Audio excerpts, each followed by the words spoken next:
agradecendo a sua companhia. Começa essa edição, lembrando que você acompanha a nossa programação pelas principais operadoras de TV por assinatura. Estamos também ao vivo aí para a região de fronteira, através da Neo TV para Argentina, Bolívia, para Paraguai. Hoje a voz está meio complicada por aqui. E você acompanha toda a nossa programação também pelo ambiente digital. Estamos ao vivo pelo portal sba1.com, pela página do canal do Boi lá no Facebook, tá? E dou uma dica interessante, importante para você aí. Todo o nosso conteúdo também, depois que ele sai da televisão, ele vai lá para o YouTube. Você pode rever todas as informações aí de matérias que você queira rever, cortes especiais do programa ou até mesmo o programa na íntegra. Isso tudo no youtube.com/canal do Boi SBA. E você pode participar com a gente aqui dessa edição do Bom Dia Produtor também. É só você utilizar o WhatsApp 67992647810. Vem com a gente.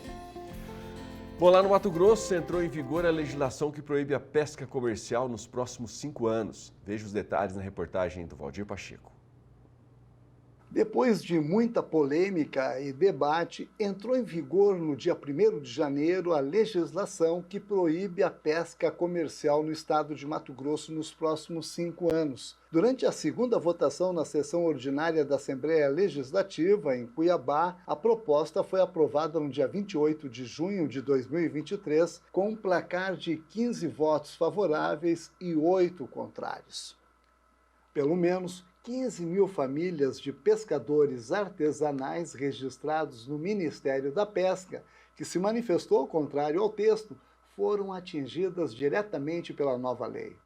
De acordo com o governo estadual, a medida tem como objetivo impulsionar o turismo de pesca esportiva, almejando atrair turistas e gerar novos postos de trabalho. A legislação proíbe, pelo período de 5 anos, o transporte, armazenamento e comercialização do pescado, provocando reações e descontentamento no setor pesqueiro. Segundo as autoridades estaduais, a medida se torna imperativa em função da redução dos estoques pesqueiros, o que coloca em risco diversas espécies nativas do estado.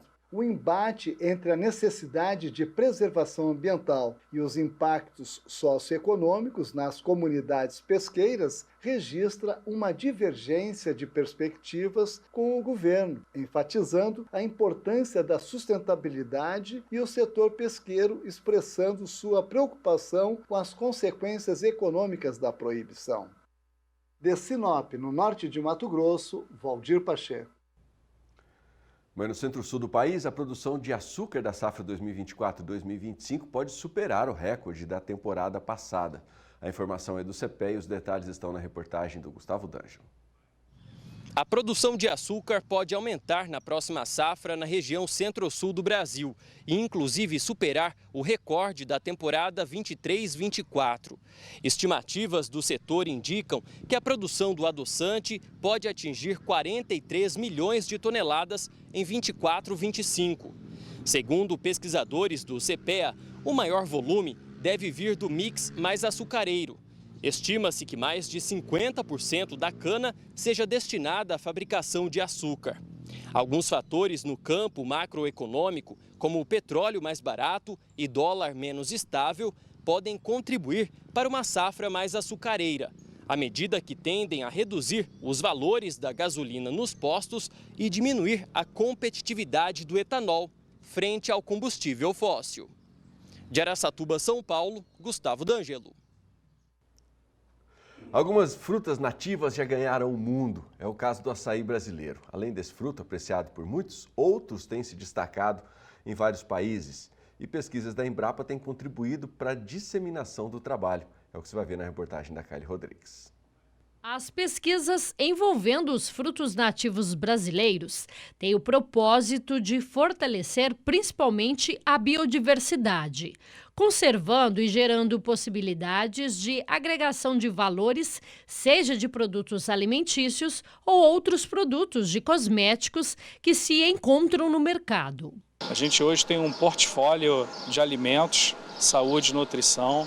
Nós temos também um portfólio hoje dentro da Embrapa, onde a gente congrega realmente os projetos de pesquisa, que é o da bioeconomia, onde a gente tem aí a possibilidade, de desenvolver inovações, com essa biodiversidade e também a possibilidade da gente estar domesticando, né, algumas espécies nativas, né, que basicamente vivem do extrativismo. Exemplo, o açaí, que no Brasil predomina o cultivado, com variedades desenvolvidas pela Embrapa. Uma delas até com um nome específico desenvolvido pela nossa unidade Embrapa Amazônia Oriental, que é a BRS Pai d'Égua, que tem se espalhado aí por todo o território nacional, tentando contribuir para a grande demanda que é a polpa de açaí, que hoje é consumida não somente pelos brasileiros, mas por consumidores no mundo inteiro. Além do consumo interno, aumentaram também as exportações dos nossos frutos nativos. Os países que mais importam as nossas frutas são o Canadá, Reino Unido, Estados Unidos, entre outros. Frutas nativas que ainda não são tão exploradas economicamente são trabalhadas por agricultores familiares, comunidades tradicionais, povos quilombolas e indígenas. A Embrapa presta assistência aos projetos. Cito um projeto que nós participamos, que é um projeto coordenado pela nossa unidade Embrapa Senargem, Recursos Genéticos, que fica sediado em Brasília, que é o projeto Bem Diverso Sustenta e Inova. Hoje trabalhando com a biodiversidade do estado do Pará, que vem contribuindo para que a gente realmente assista esses produtores, essas comunidades tradicionais, gerando ali possibilidades alternativas para que eles possam agregar valor, atender os regulamentos vigentes, principalmente dos órgãos reguladores, Anvisa, Ministério da Agricultura, e para que eles possam realmente acessar as políticas públicas, como o próprio PNAE, que é o Programa Nacional da Alimentação Escolar, e atender também principalmente as demandas do mercado formalizado e dos consumidores brasileiros, que cada vez mais 80% dos consumidores hoje estão localizados nos grandes centros urbanos e que estão atentos e ávidos a terem esses produtos na sua dieta no dia a dia. De Campo Grande, Kaile Rodrigues. Bom, não importa a época do ano, proteger a lavoura contra pragas é um passo muito importante na hora de manter a boa produtividade das plantas. Seja em grandes plantações ou até mesmo em pequenas hortas, o Minas Rural vai te ensinar a fazer um defensivo natural caseiro mesmo, com ingredientes do seu dia a dia. Confira aí os detalhes.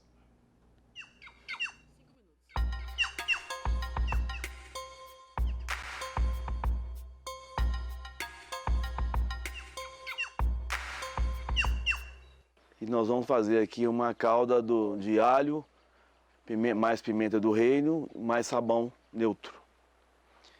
Essa calda é uma calda fungicida e controla pragas também. E os ingredientes são 100 gramas de alho, 100 gramas de pimenta do reino, né, moída, o álcool e o sabão. E uma coisa importante da gente lembrar, que é componente, é as garrafas PET que vão ficar alojadas, uma para o alho e a outra para a pimenta do reino. Essa calda tem uma diferença, essa calda química alternativa, que ela leva o ingrediente, o álcool, que vai fazer a extração dos princípios ativos, né, do alho e da pimenta do reino. Então é 1 litro de álcool para 100 gramas de alho, 1 litro de álcool para 100 gramas de pimenta do reino. E na fase de preparação, depois de preparado, é que entra o ingrediente do sabão.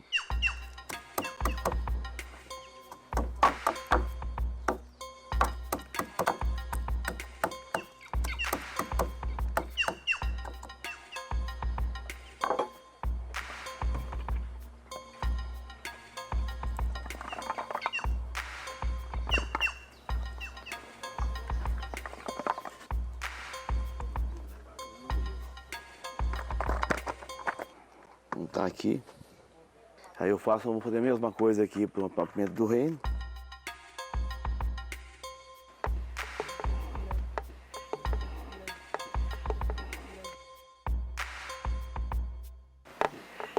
Então agora colocados nos 2 recipientes, colocamos aqui o alho, né, um pouco amassado, para poder extrair o princípio ativo, e aqui a pimenta do reino já colocada com a ajuda do funil. Né? Agora nós vamos pegar e vamos colocar 1 litro de álcool em cada uma dessa desses recipientes, dessas garrafas.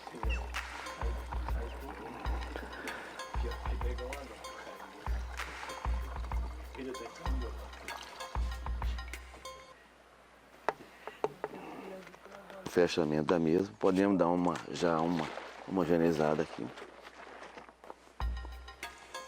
E agora vamos fazer a mesma coisa na garrafa PET contendo a 100 gramas de pimenta do reino.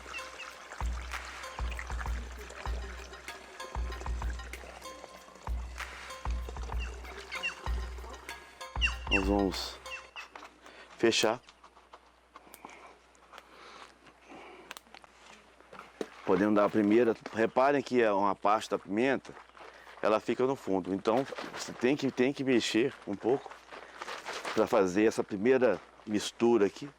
7 dias depois, então, a gente entende que já curtiu um pouco essa calda, tanto a parte que está com alho, como a parte que está com a pimenta, né? E aqui tem realmente a diferença na hora que vai fazer a diluição para colocar no pulverizador, né?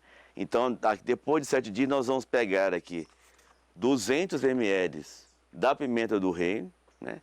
Nós vamos pegar, então, podemos pegar um copo, um medidor, e vamos tirar aqui 200 ml dessa calda, colocar na bomba de 20 litros, se a gente for usar, né, para colocar numa bomba. E aqui nós vamos pegar 100 ml da calda do alho e vamos colocar também sobre uma bomba de 20 litros e completando com 50 ml do detergente neutro e o restante com água até completar os 20 litros, fechamento e pulverização nas horas mais amenas do dia, para controle de pulgões, cochonilhas, e ainda com a capacidade de repelir alguns insetos também. Sendo assim, a calda está pronta, aqui ela está separada, pronta para ser utilizada daqui a 7 dias no controle de pragas e doenças. Perdeu algum detalhe aí da receita? Está disponível para você logo mais lá no nosso YouTube, youtube.com/canal do Boi SBA. Agora é hora de Janete aqui no Bom Dia Produtor. Você sabe por onde começar o planejamento para inserir o melhoramento genético na sua fazenda? Veja as dicas com o coordenador de pesquisas da Embrapa Geneplus, o Gilberto Menezes. Olá pessoal, hoje o assunto é como começar a fazer o melhoramento genético dentro da sua fazenda.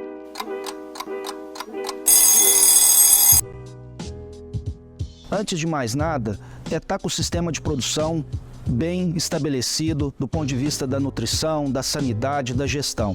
Sem isso, não tem sentido pensar em melhoramento genético. O segundo ponto é estabelecer um objetivo de seleção claro, onde eu quero chegar, porque assim você consegue fazer um planejamento e estabelecer metas para chegar nesse local. E já na prática dentro da fazenda, um primeiro ponto fundamental é a identificação de todos os seus animais, uma identificação individual, porque o melhoramento ele vai necessitar que haja uma discriminação, uma distinção entre os animais e isso vai ser muito importante. Então é um passo primário. E depois viabilizar a coleta de dados em relação à infraestrutura. Podemos pensar pelo menos uma balança, para que a gente tenha tomadas de pesos que são muito importantes dentro da seleção de gado de corte.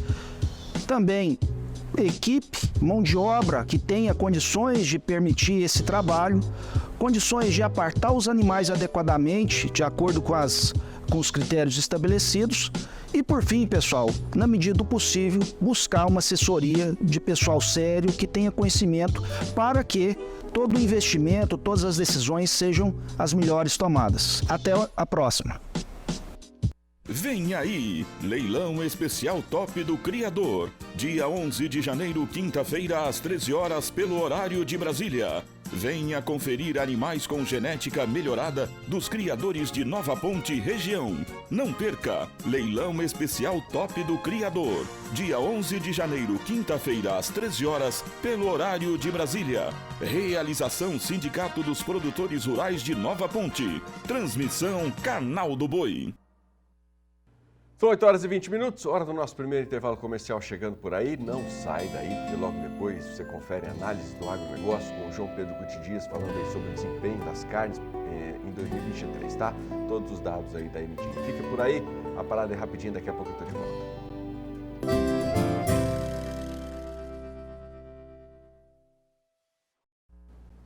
Estamos de volta, 8 horas e 24 minutos, e agora você acompanha a análise do agronegócio. João Pedro Gutierrez vai falar sobre o desempenho da carne bovina em 2023, que registrou um aumento na produção e nos envios para exportação. Para 2024, o plano do Brasil é impulsionar a habilitação de frigoríficos para a China. Confira os detalhes.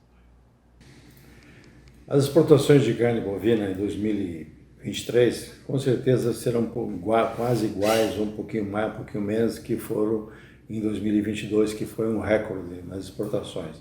O Brasil continua exportando bastante, apesar do preço médio ter caído e, consequentemente, o faturamento total também ter caído. O grande comprador nosso em 2023, como tem sido nos últimos anos, é a China. A China é disparado, mais de 50% do destino da carne brasileira vai para o mercado chinês. A China, você tem uma juventude, um pessoal mais novo, que aprendeu a comer carne bovina. A grande maioria das chinesas não come carne suína. Suína é a carne principal deles. Porém, esse pessoal que estudou fora, que evoluiu, tem um pouco mais de cultura e uma série de outros fatores que acabaram gostando da carne bovina.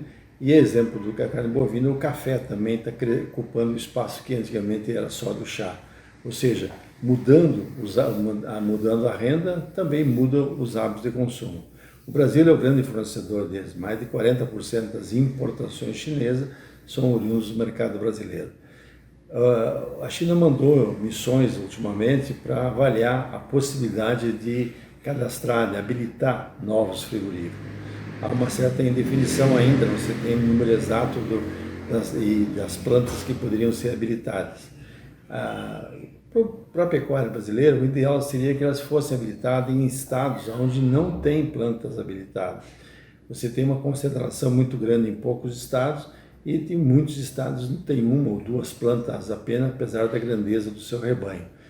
O mercado chinês ele compra praticamente em janeiro a dezembro. Então, o frigorífico que se habilitar, ele tem que ter condições de ter animais prontos para atender esse mercado chinês, que é de até 30 meses ou 4 dentes definitivos, bem acabados, em todo o período. Teria que ter animais prontos durante todo o ano para atender esse mercado. Nós precisaríamos fazer um esforço grande para divulgar, para criar a marca Brasil, carne brasileira na China. A Austrália fez isso, os Estados Unidos fez isso, nós não conseguimos fazer ainda. Porém, o Brasil teria que, as indústrias do Brasil teriam que se associar, especialmente as médias, se associar com grupos chineses para poder fazer uma campanha e, quem sabe, nós mandarmos a carne já processada aqui do Brasil, já embalada a vácuo, para atender esse mercado, que é um grande mercado. E lá hoje o comércio eletrônico também está chegando nas carnes. Então, esse é outro fator que vai ajudar bastante a você ter acesso a esse mercado de 1 bilhão e 400 milhões de pessoas, cuja grande maioria já tem renda. No passado não tinha renda, hoje tem. Outro mercado que nós estamos tateando para ver já os primeiros contatos é a Coreia do Sul. A Coreia do Sul é um grande mercado, compra muita carne bovina, ela compra cortes especiais, tem um preço médio alto, que o Brasil poderia. Esse mesmo animal que vai para o mercado chinês, com certeza teria espaço para disputar o mercado coreano. O Japão também é outro grande mercado que tem espaço para o Brasil conquistar. Então, somando Japão, Coreia do Sul, China, mais os Estados Unidos compra carne barata nossa, compra recortes, compra carne de vaca, carne barata, para quê? Porque eles fazem hambúrguer com essa carne. Eles moem essa carne e fazem hambúrguer. Então, nós temos que atuar em mercados também. Não vamos seguir vendendo para os Estados Unidos, não tem nenhum problema não, porém teríamos que atuar em novos mercados que é onde paguem um preço melhor, para que a gente possa ter um preço médio mais justo para o pecuarista brasileiro. O consórcio do milho com a braquiária tem trazido grandes benefícios para a produção, intensificados com a inserção da pecuária. O repórter José Cunha conversou com o pesquisador da Fundação MS que implantou a integração somente no inverno, Confira como foram os detalhes. Eu vou conversar agora com o engenheiro agrônomo, Dr. Daniel Franco, para a gente falar um pouquinho a respeito do consórcio Integração Lavoura Pecuária, ele que também é presidente da Fundação MS. Dr. Daniel, bem-vindo ao canal do Boi.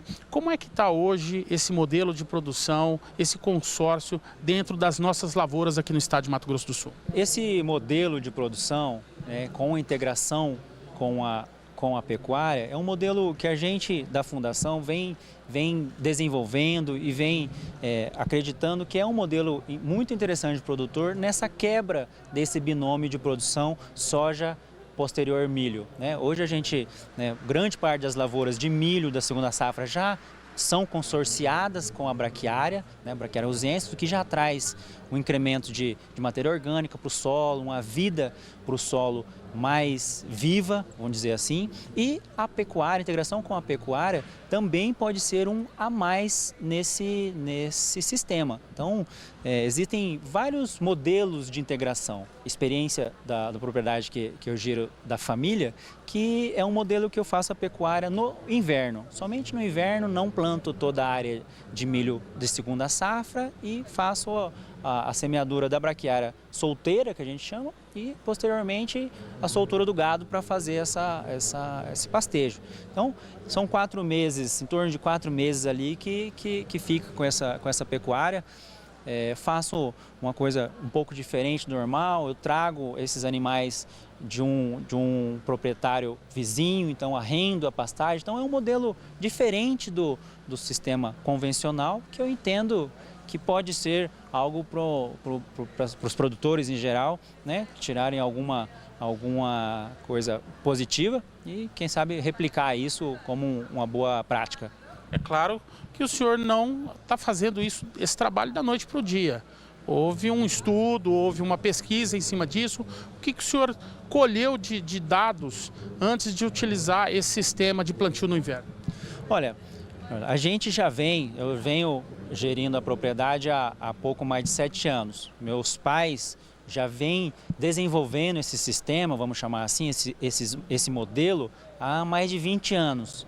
Então, cada ano a gente vem fazendo algo diferente, tentando melhorando a estrutura de cercas e água para levar em toda a propriedade esse modelo de consórcio e nesse tempo todo desenvolvendo. Então, eu vou apresentar dados aí que nossa média, estabilidade de produção provinda, aí a minha leitura provinda desse sistema, a gente tem conseguido uma boa estabilidade de produção, mesmo em anos de pouca chuva, anos de temperaturas altas. Então, eu acredito que esse sistema dê mais resiliência para a cultura. Então, traz mais estabilidade, que eu acho que isso é um foco importante para ser buscado.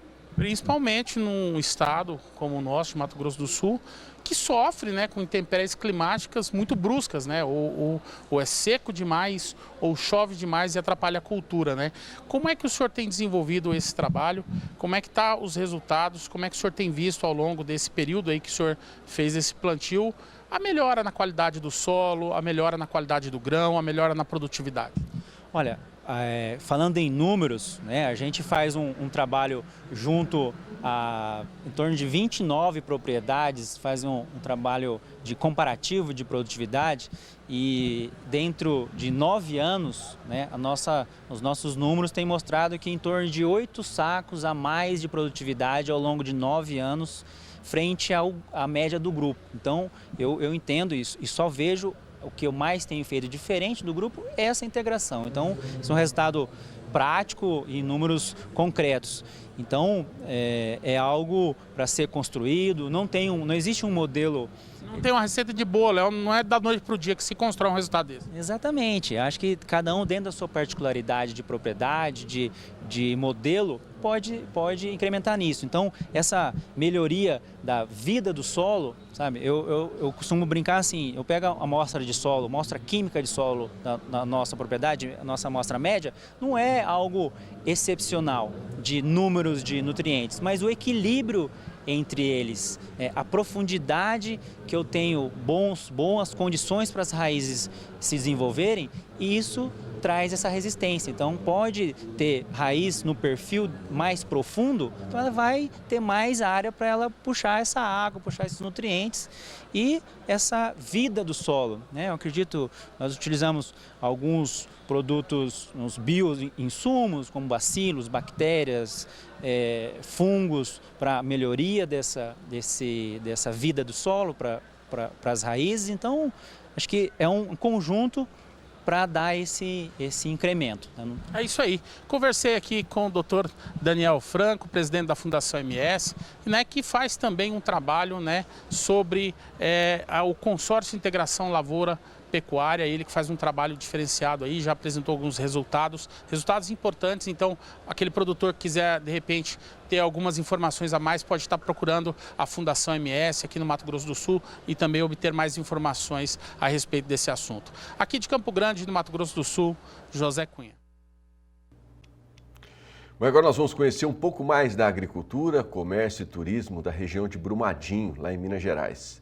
Os habitantes por lá têm diversificado a produção a fim de garantir mais renda. A reportagem é do Minas Rural. Brumadinho é um município de grande extensão. São mais de 640 quilômetros quadrados, adornados por montanhas suntuosas, mananciais de água cristalina que brotam em cachoeiras, além de uma vegetação exuberante. Seus 5 distritos e 32 povoados guardam uma história de valor imensurável, que vai desde a cultura quilombola, a tradição das construções católicas, passa pela genuinidade das pousadas, como a exuberante estalagem do Mirante, e ganha contornos de modernidade com a arte contemporânea e provocadora do maior museu a céu aberto do mundo, o Inhotim. Mas o que Brumadinho tem de melhor é a sua gente.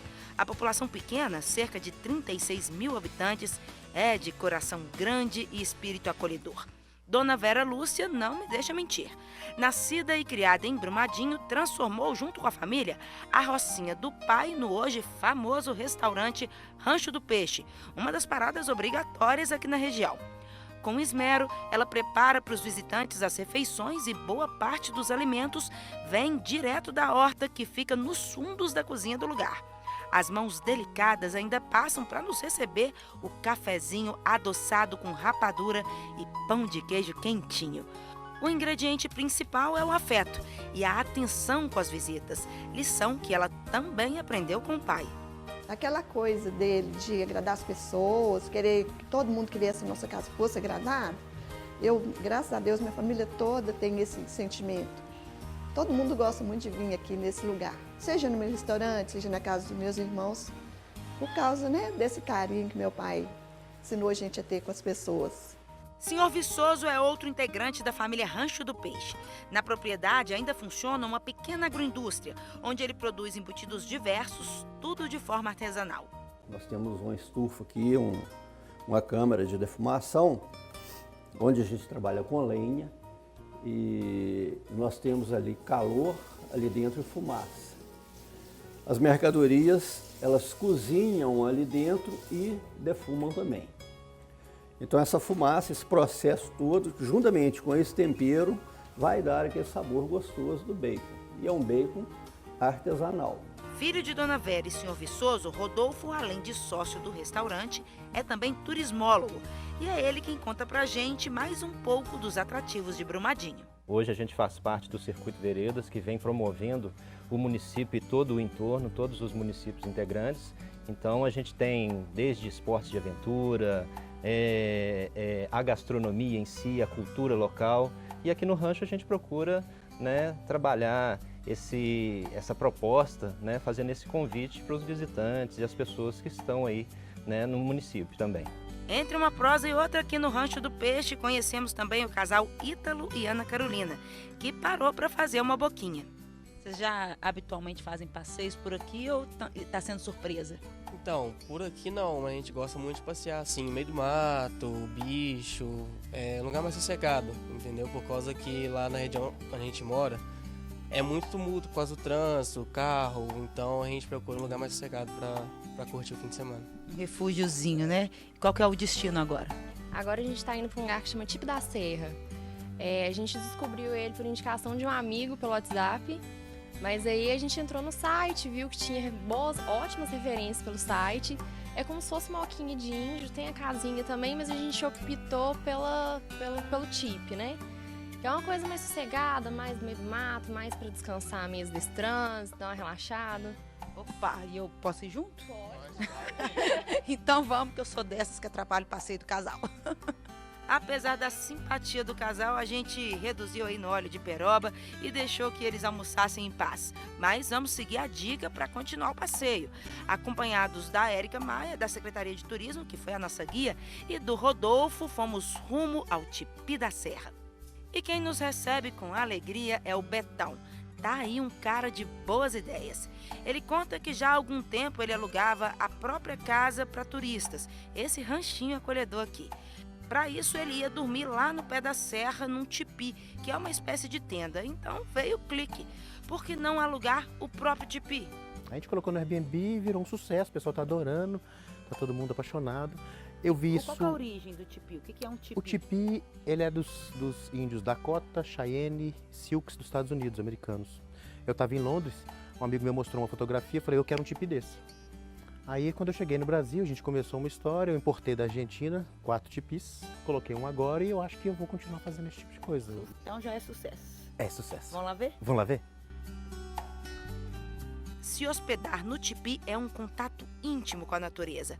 Uma coisa meio mágica, rústica. E cada detalhe aqui, o banheiro a céu aberto, a tela que deixa à vista as montanhas, tudo foi pensado para intensificar a experiência. Aos poucos a gente está comprando algumas peças indígenas e colocando.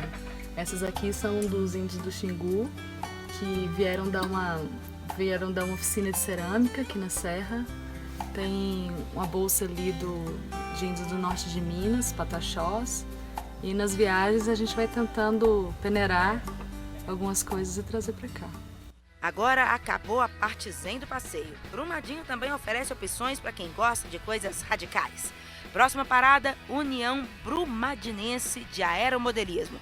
Vamos encarar um voo esperto de paratrike. O voo de paratrike é um voo motorizado, né? É um voo propulsionado. Nós usamos uma asa de parapente. No entanto, como é propulsionado, nós não ficamos dependentes da meteorologia e conseguimos ter autonomia para fazer o voo. Total segurança. Total segurança. Usamos todos os equipamentos de segurança, paraquedas de reserva, tudo em duplicado para podermos estar fazendo um voo tranquilo. Então bora lá.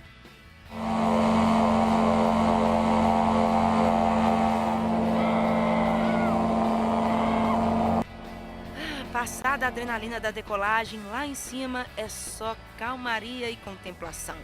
Lá do alto, a vista ampla desse mundão de meu Deus, dá para sentir ainda mais o gigantismo da natureza, da vida. E temos também a exata dimensão da nossa pequenez.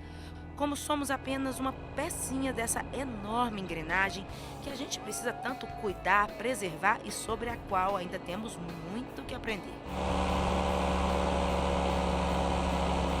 Não podia faltar gastronomia no nosso cardápio de atrações em Brumadinho. A gente ainda encontrou um tempinho para passar no Bistrô Verde Vilas e saborear um risoto de primeira preparado pelo chefe. Todos os meus pratos eu valorizo isso, a cultura do local, os ingredientes locais, todos foram adquiridos aqui de pequenos produtores ou da minha horta que eu faço aqui no fundo da pousada. E depois de um dia intenso desses, dá aí uma recapitulada. Teve belas paisagens, cafezinho com rapadura, água na boca com os defumados do Senhor Veloso, experiência rústica no tipi, adrenalina no paratrike e ainda comidinha de chefe, ufa! Só tem uma coisa para dizer. Ainda tem muito mais para descobrir e conhecer em Brumadinho.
Bom, e quem votou, votou. Quem não votou, não vota mais no 7 das 7. Hoje você vai acompanhar comigo aqui logo mais, a partir das 17h30, por aí, horário de Brasília, durante o Mais Pecuária, a revelação aí dos campeões das 7 das 7. Fique ligado.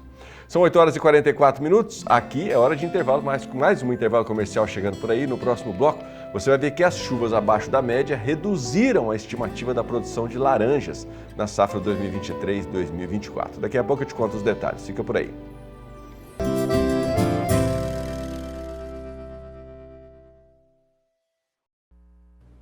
Oito horas e 46 minutos. Bom Dia está de volta e traz imagens agora sobre o clima, tempo e temperatura na capital paulista. Você tem imagens ao vivo de São Paulo que indica aí um céu claro, mas a meteorologia afirma que deve ter um aumento de nuvens ao longo do dia, que trazem pancadas de chuva de 8 milímetros à noite. São Paulo amanheceu com 20 graus de mínima e agora à tarde os termômetros podem superar os 34 graus. Vamos dar uma olhada como é que foi o fechamento da sexta-feira em relação à cotação do boi gordo, para que você comece muito bem a sua semana agora, bem embasado aí dos números que fecharam o negócio na sexta-feira. Já está na tela para você os preços mínimos da região sudeste para você acompanhar comigo. Quando não tem indicação do lado direito ali, você já sabe, né? Foi o cenário de estabilidade, o dia terminou como começou. E a Praça Paulista fechou a sexta-feira com a arroba cotada a R$ 239. Trocamos a tela, vamos ver agora como é que foi o dia lá na região sul. Região sul também mostra aí um cenário de estabilidade no fechamento da sexta-feira. Em Paraná e também em Santa Catarina, a arroba terminou o dia cotada a R$ 234,50. Trocamos a tela, chegamos aqui para o lado do Centro-Oeste, que também onde o dia terminou como começou na sexta-feira em Goiás e Mato Grosso do Sul. Goiânia terminou o dia com a arroba cotada a R$ 228,50 e aqui em Campo Grande, R$ 229,50. Vamos ver como é que foi lá no Mato Grosso. Mato Grosso mostra pouca movimentação e a movimentação que teve foi para baixo. Queda de R$ 2,00 no valor da arroba lá no sudeste do estado, que terminou o dia aí com a arroba cotada a R$ 206. Subimos o mapa, vamos lá para a região Nordeste. Região Nordeste também foi mais uma região onde o dia terminou da mesma maneira como começou. Em Alagoas, a arroba terminou o dia cotada a R$ 234,50. E a gente encerra o nosso giro pela região Norte. A região Norte também não teve movimentação no fechamento desta sexta-feira. E mais uma vez, Paragominas, lá no Pará, se destacou nesta região aí, mostrando a arroba fechando o dia na sexta-feira cotada a R$ 220,50. Bom, e o clima é considerado o principal responsável pela redução da safra de laranjas 2023-2024 no cinturão citrícola de São Paulo e também de Minas Gerais. É o que a gente vai ver na reportagem do Gustavo D'Angelo. A escassez de chuvas nos últimos meses fez com que a previsão de safra de laranja 2023-2024 no cinturão citrícola, formado pelo interior de São Paulo e o Triângulo Mineiro, sofresse uma redução de mais de 2 milhões de caixas da fruta. Os dados do Fundecitrus mostram que variedades como Peira Rio e Valência não estão atingindo os tamanhos esperados, pelo fato de chover menos nas áreas produtoras. Entre maio e novembro, a precipitação média foi de 427 milímetros, 13% abaixo da média histórica de 1991 a 2020. Mas há locais em que o total foi bem abaixo disso. Além da escassez de chuvas, as altas temperaturas registradas no cinturão citrícola nos últimos 3 meses causaram aumento da taxa de perda de água da fruta por transpiração e o avanço do greening, que cresceu 56% em apenas um ano. Com isso, a estimativa para a safra 23-24 aponta para uma produção de 307.220.000 caixas, número inferior à da safra 22-23, que foi estimada em quase 317 milhões de caixas. Esse cenário é preocupante porque a produção de laranja no mundo está em queda e o Brasil é o maior produtor global. De Araçatuba, São Paulo, Gustavo D'Angelo. Obrigado, Gustavo. Uma das principais dificuldades na hora de manejo de pastagem é garantir uma quantidade adequada de forragem para satisfazer as exigências do animal em pasto e garantir a sobrevivência da espécie forrageira. A Embrapa desenvolveu uma técnica para facilitar esse processo com a utilização de uma régua de manejo. A repórter Kylie Rodrigues é quem traz os detalhes. Vamos falar sobre a utilização da régua de pastagem, que é uma ferramenta bem importante para o produtor manejar ali a sua pastagem. Estou com o Haroldo Queiroz, que é difusor de tecnologia da Embrapa, e ele vai explicar sobre essa importante ferramenta, né, que auxilia o produtor, Haroldo. Sim, a régua de manejo ela veio no contexto em que a gente substituiu as recomendações de dias de descanso e dias de pastejo fixos por alturas de entrada e de saída. O critério para manejar o pasto deixou de ser o dia e passou a ser a altura da planta, né?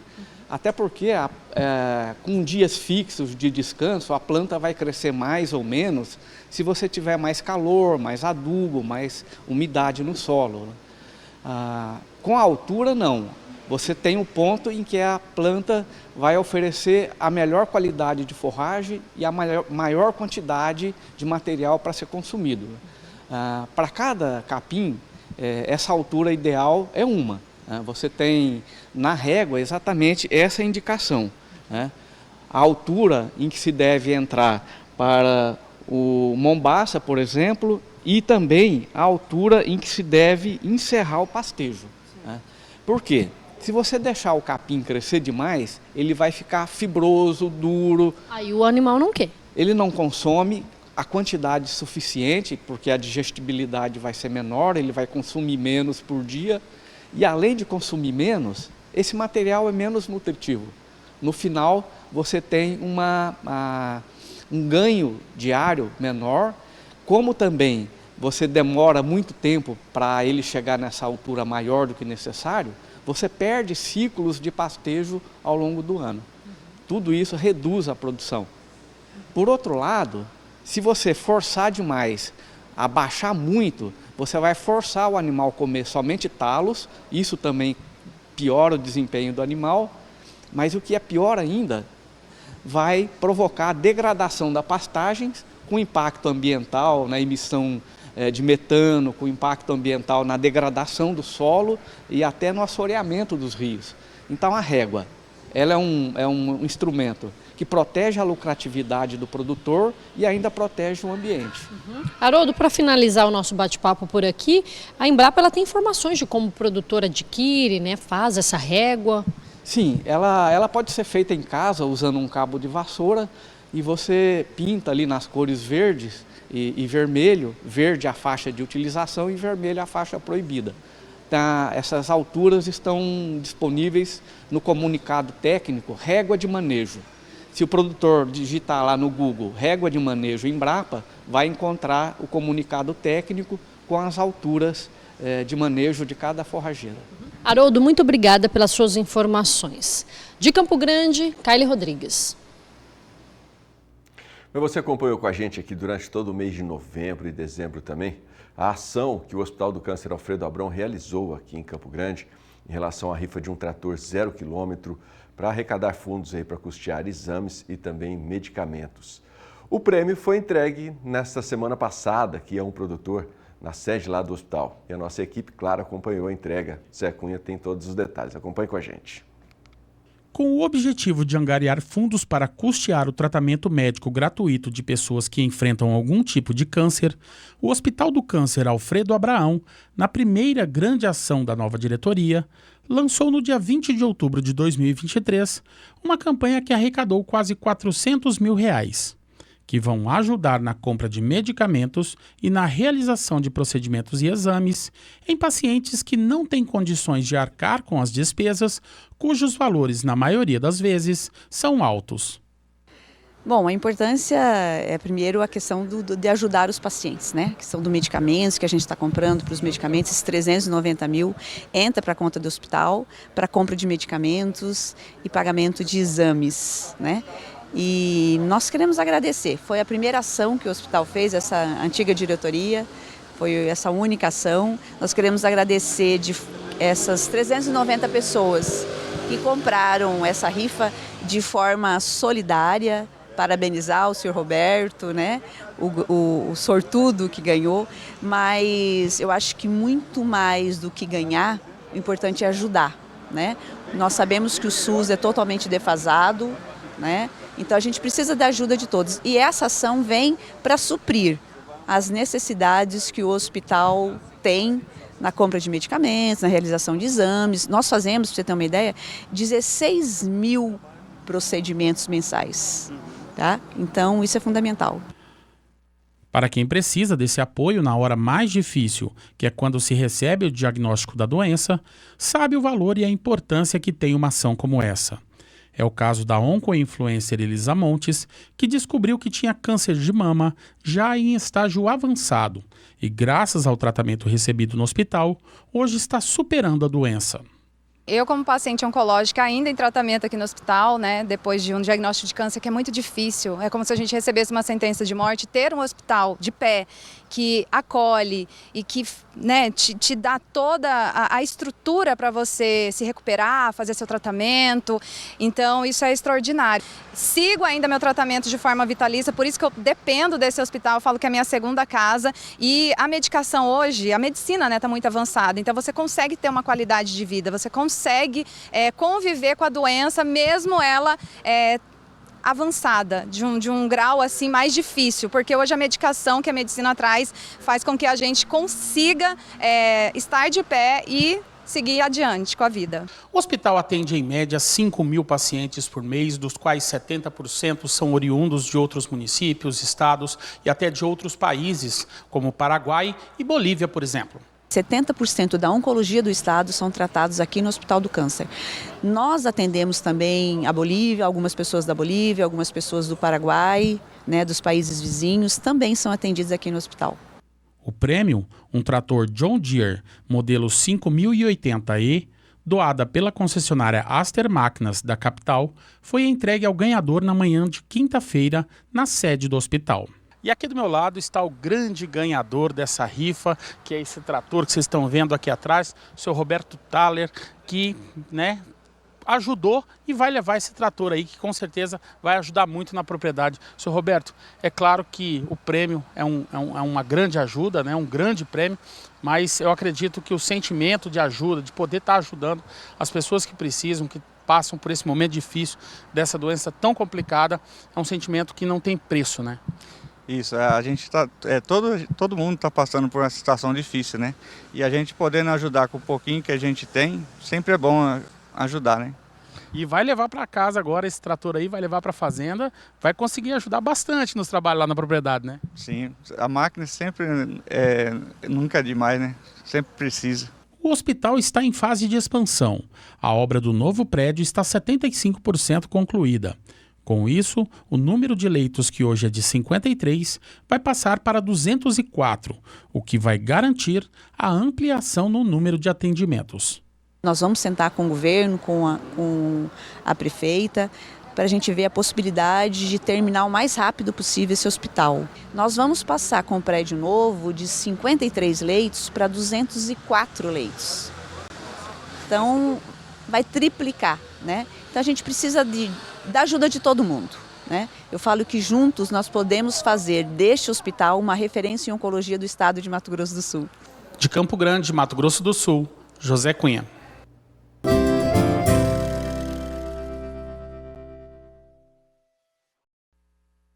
Nove horas e 8 minutos, Bom Dia está de volta. E o município de Sinop, no norte do Mato Grosso, está localizado numa área de transição entre os biomas do Cerrado e da Amazônia. O estado lidera o agronegócio com um recorde de produção que está conciliada com a sustentabilidade e a preservação do meio ambiente. É o que você vai ver agora na reportagem do Valdir Pacheco.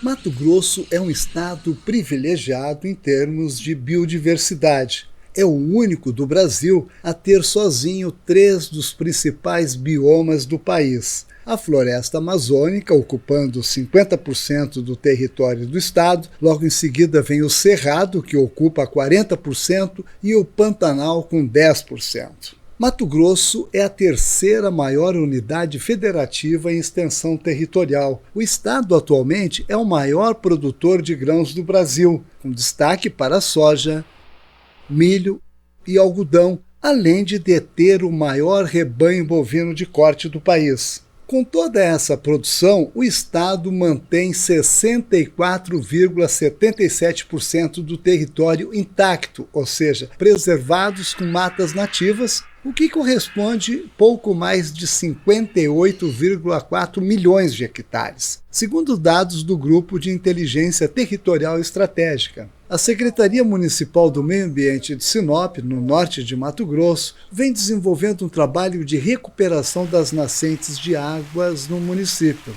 O município de Sinop é um município que está na bacia do rio Telespires, que é um grande rio aí da bacia amazônica. Nós temos muitas nascentes no nosso município e o objetivo da gente trabalhar a conservação delas é justamente para que nós tenhamos aí a preservação dessa nossa bacia, dando qualidade para a questão de produção de água. Nós no município de Sinop hoje temos 716 nascentes, das quais nós temos aí em torno de 330 com alguma degradação e o restante são preservadas, né? Dessas que estão degradadas, aí nós fizemos um estudo do que nós temos aí no entorno das nossas nascentes, em torno de 557 seria o total de mata ciliar que deveríamos ter para preservar todas essas nascentes. Então, desses 557 hectares, 401 é o que nós temos hoje com mata preservada, fazendo aí toda essa proteção das nascentes. Hoje o município participa do Comitê de Bacias da Margem Direita do rio Telespires, né, do Alto Telespires, e fazemos um trabalho em conjunto com a Secretaria Estadual de Meio Ambiente, também a SEMA. O Comitê de Bacias ele é composto pelas entidades públicas, pelas entidades civis e pelos usuários. Quem são os usuários? Nesse momento, todos nós, né? Todos nós que de alguma maneira utilizamos os recursos hídricos, seja para consumo humano, nas nossas atividades, né, empresariais, nas nossas atividades agrícolas, né? O município de Sinop é considerado o portal do bioma amazônico e conta com um parque florestal dentro da cidade. Esta unidade de conservação de mata nativa tem 104 hectares, ou seja, um fragmento da biodiversidade de fauna e flora. O parque hoje passou por uma revitalização, proporcionando à comunidade acessibilidade, a possibilidade da prática esportiva e também de lazer. Mas o fundamental aqui é termos a oportunidade de observar a natureza. Aqui nós temos várias espécies de animais e entre os nossos animais aqui do parque nós temos animais muito raros e um deles é o macaco-aranha da cara branca. É um animal que está aí na lista e corre risco de extinção, então ele é um animal extremamente importante, né?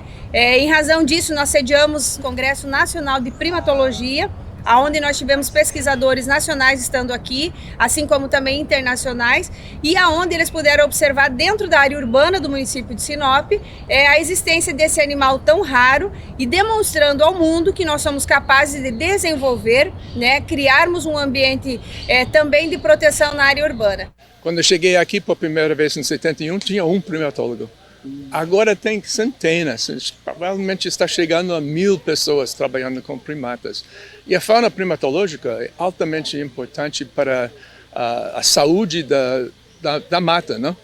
Porque, por exemplo, esse macaco-aranha que tem aqui, o chamado coatá, ele dispersa sementes de árvores que são responsáveis por uma grande parte da captura de carbono na atmosfera. Não? Então, esses animais têm muitos papéis diferentes na mata, no ecossistema. Não? E se você perde uma boa parte deles, vai ser um problema para o país. Não? E também tem essa possibilidade de ecoturismo. Ecoturismo é uma indústria que está crescendo rapidamente, não? No mundo inteiro. E aqui, nós, por exemplo, estamos estimulando esse ecoturismo para ver primatas na natureza. Na semana em que se comemora o Dia da Árvore, conhecemos aqui no Parque Florestal espécies que são raridades, porque afinal são as árvores que aumentam a umidade do ar, evitam erosões ao longo dos rios, realizam a fotossíntese, resultando em produção de oxigênio essencial para os seres vivos. Fornecem sombra e conseguem reduzir a temperatura e a poluição do ar, além de servir como abrigo para as espécies de animais, contribuindo assim para a biodiversidade.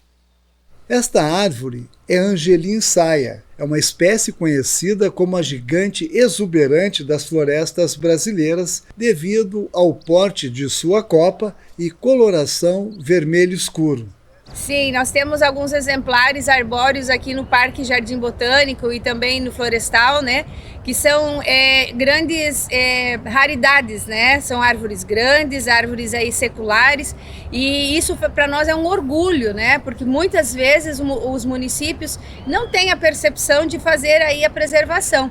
E nós temos aqui dentro da área urbana uma possibilidade do cidadão interagir, conhecer as espécies, né, que nós temos aí no nosso bioma. O nosso bioma é um bioma de transição, mas é importante que ele pode observar aqui, conhecer e conviver com essas espécies, e também isso faz com que os nossos alunos que visitam aqui essa nossa estrutura, porque nós buscamos, além de tudo, fazer pesquisa. Então temos universidades, né, trabalhando aqui conosco, que é o FMT, o NEMAT, temos pesquisadores da Embrapa que trabalham também conosco. Isso faz com que, além de nós termos a possibilidade do lazer e da contemplação, estamos desenvolvendo pesquisa. De Sinop, no norte de Mato Grosso, Valdir Pacheco. Nós vamos falar agora sobre o carrapato, um dos maiores desafios que o produtor tem dentro da produção, seja de corte ou seja de leite. Para você ter uma ideia, o carrapato pode causar um prejuízo em média de 9 ml de leite por vaca em lactação por animal, tá? O carrapaticida para bovinos é um dos produtos de maior procura para quem quer combater o parasita. E pensando nisso, o Minas Rural vai trazer agora um passo a passo do banho carrapaticida como alternativa para um controle mais eficiente. Então hoje nós vamos dar algumas dicas como banhar de forma adequada os animais para que a gente obtenha um bom resultado no controle desse carrapato.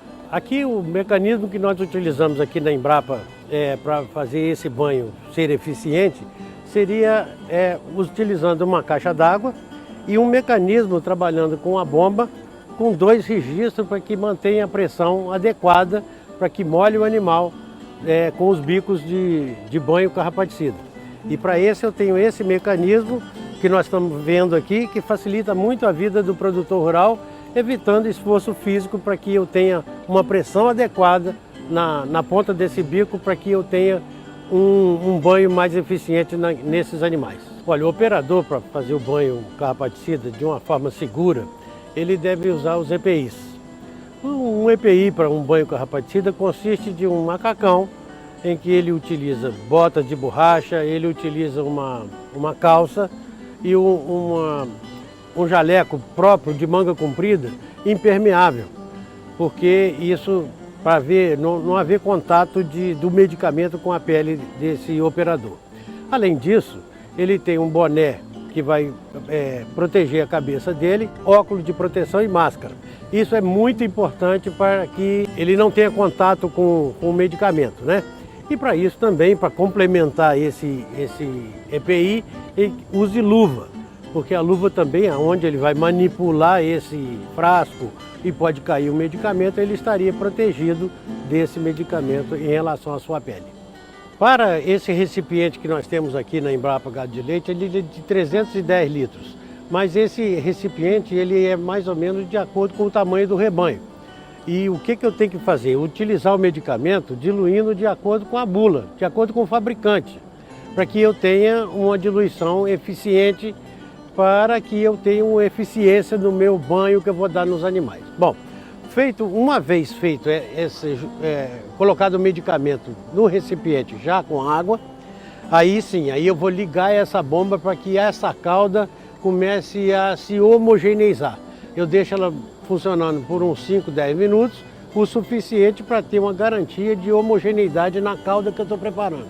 Observe bem, uma vez ligada a bomba, nesses controles de registro que eu falei anteriormente para vocês, vai com uma tubulação por baixo aqui até as mangueiras em que serão dados os banhos.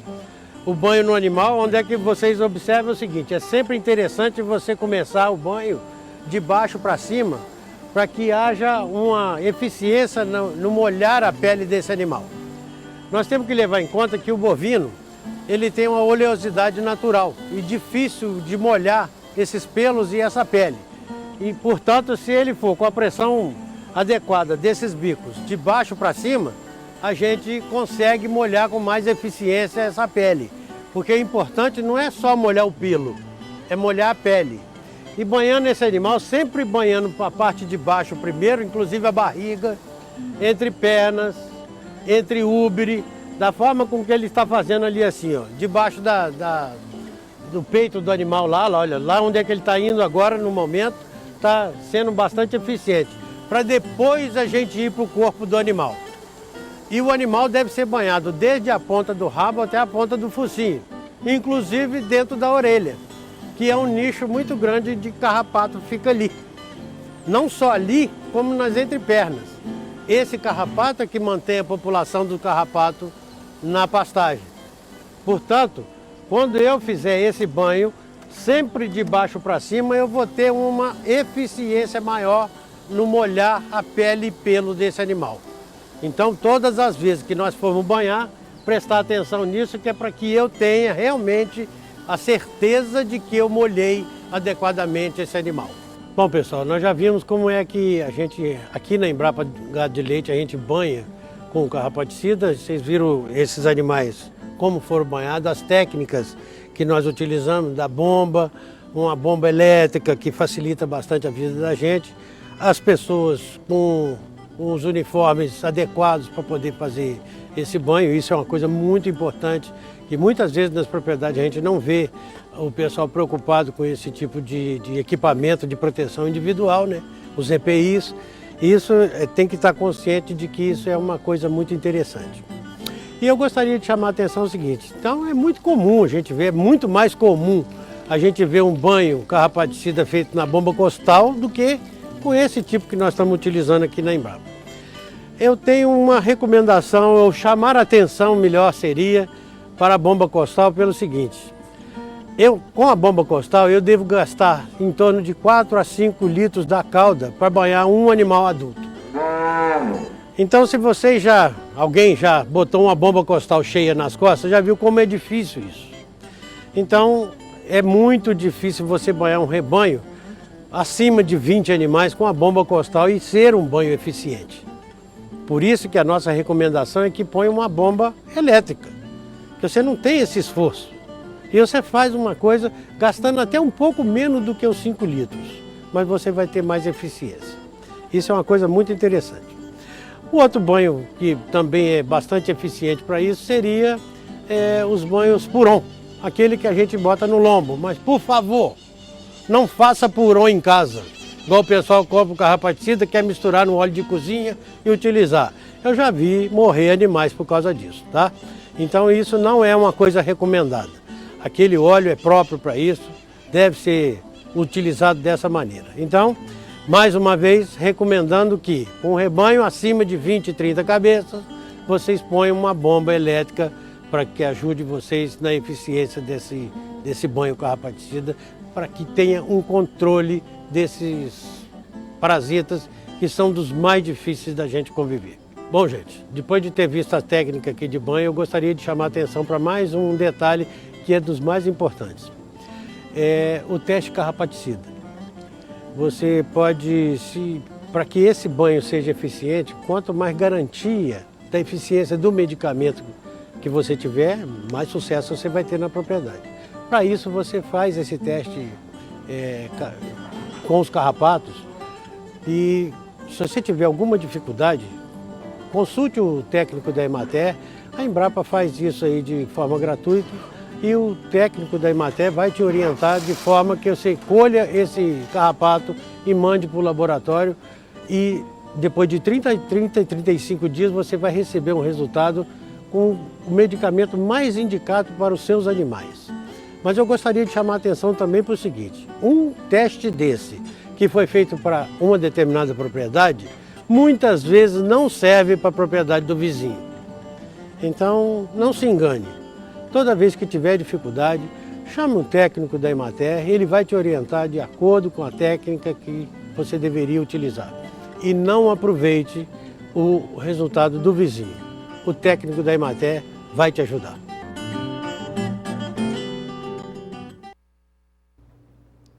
São 9 horas e 27 minutos, hora de agradecer a sua companhia, hora de me despedir e deixar você com imagens ao vivo da capital baiana, Salvador, para a gente terminar essa edição do Bom Dia Produtor. A meteorologia prevê pancadas de chuva à tarde e à noite lá na capital baiana. A mínima que agora cedo está na casa dos 23 graus, deve esquentar bastante à tarde e passar dos 31 graus. Tenha uma excelente e abençoada semana. Te espero logo mais no Mais Pecuária, se você puder estar comigo. Ou amanhã, a partir das 8 horas, mais uma edição do Bom Dia Produtor. Mais informações você tem lá no portal sba1.com. Ótima segunda-feira.